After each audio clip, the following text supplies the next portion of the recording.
தாவேக MLA பேர விவகாரத்தில் தற்பொழுது முன்னாள் அமைச்சர் செந்தில் பாலாஜியை தனிப்படை போலீசார் தேடி வருவதாக தகவல் வெளியாக இருக்கிறது. முக்கிய செய்தியா நம்ம பார்த்துட்டு இருக்கோம். அதுலேயும் குறிப்பா கரூர்ல இருக்கக்கூடிய தனியார் பண்ணை வீடுகள் உட்பட பல இடங்கள்ல அவரை தேடுறாங்க. சென்னை தனிப்படை போலீசார் தாவேக எம்எல்ஏக்களிடம் பேரம் பேசிய விவகாரம் பூதாகரமாக இருக்கக்கூடிய நிலையில அவருடைய சகோதரரையும் அதே நேரம் செந்தில் பாலாஜியையும் போலீசார் தேடி வருகிறார்கள்.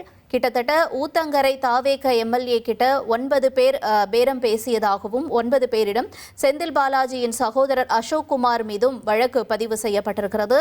இந்த நிலையில இப்ப முன்னாள் அமைச்சர் செந்தில் பாலாஜியை போலீஸ் தேடிட்டு வராங்க. அதே போல இப்ப அவருக்கு சொந்தமான இடங்களையும் அவர் எங்கேனும் இருக்கிறாரா அப்படிங்கிற கோணத்திலையும் போலீசார் தேடிட்டு வரக்கூடிய ஒரு முக்கிய செய்தியும் நம்ம பார்க்கிறோம். குறிப்பா கரூர்ல இருக்கக்கூடிய அவரோட பண்ணை வீடு உள்ளிட்ட பல இடங்கள்ல தனிப்படை போலீசார் இந்த தேடுதலை தீவிரமாக்கி இருக்காங்க. கூடுதல் தகவல்களோட செய்தியாளர் மணிகண்டனும் இணைஞ்சிருக்காரு. மணிகண்டன், ஏற்கனவே 9 பேர் கைது செய்யப்பட்டிருக்கக்கூடிய நிலையில இப்ப மற்றவர்களையும் தேடும் பணி முடுக்கிவிடப்பட்டிருக்கு. என்ன சொல்றாங்க காவல்துறை தரப்புல இருந்து? வணக்கம். இந்த சென்னை திருவல்லிக்கேணியை சேர்ந்த போலீசார் மற்றும் தனிப்படை குழுவினர் நேற்று காலை முதலே கரூரில் பல்வேறு இடங்களில் சோதனையிட்டு குறிப்பாக அந்த கரூரை சேர்ந்த சக்தி மெஸ் உரிமையாளர் கார்த்தி மற்றும் அதிபர் ரமேஷ் ஆகிய இருவரை நேற்று கைது செய்து சென்னை அழைத்துச் சென்றனர். இதற்குள்ளாகவே நேற்று ஊத்தங்கரை தொகுதியைச் சேர்ந்த தாவேக எம்எல்ஏ இளையராஜாவிடம் கட்சி மாறுவதற்காக அவரிடம் பேரம் பேசப்பட்டதாக பல்வேறு புகார்களும் எழுந்தன. இதன் தொடர்பாக அந்த யூடியூபர் IDPS திருநாவுக்கரசு என்பவரையும் அது சார்ந்து பல்வேறு நபர்களையும் நேற்று கைது செய்தனர்.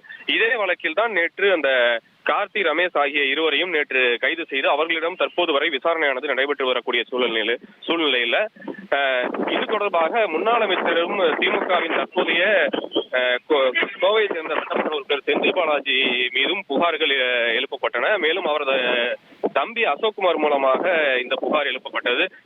அவர் மீதும் புகார் எழுப்பப்பட்டு நேற்று செய்தி குறிப்பும் போலீசார் தரப்பில் வெளியானது. இந்த நிலையில் நேற்று மதியத்திலிருந்தே செந்தில் பாலாஜியின் தம்பி அசோக் குமாரை போலீசார் தேடி வருவதாக கூறப்பட்ட நிலையில தற்போது கரூர் பகுதியில் சென்னையிலிருந்து வந்திருக்கக்கூடிய போலீசார் மற்றும் தனிப்படை குழுவினர் முன்னாள் அமைச்சர் செந்தில் பாலாஜியும் தற்போது தேடி வருவதாக நமக்கு தகவல் கிடைத்துள்ளது. குறிப்பாக கரூர் பகுதியில் அவருக்கு நெருங்கிய வட்டாரத்தில் இருக்கக்கூடிய பல்வேறு இடங்கள் மற்றும் தனியாருக்கு சொந்தமான பண்ணை வீடுகள் என பல்வேறு இடங்களில் போலீசார் இரவு பகலாக அவரை தேடி வருவதாக நமக்கு இந்த தகவல் கிடைத்துள்ளது. இனி செல்லும் இடமெல்லாம் செய்தி. தந்தை டிவியின் வாட்ஸ்அப் சேனலை ஃபாலோ பண்ணினா செல்ல இருக்கும் இடமெல்லாம் செய்தி. இதோ QR கோட் இப்பவே ஸ்கேன் பண்ணுங்க, ஃபாலோ பண்ணுங்க.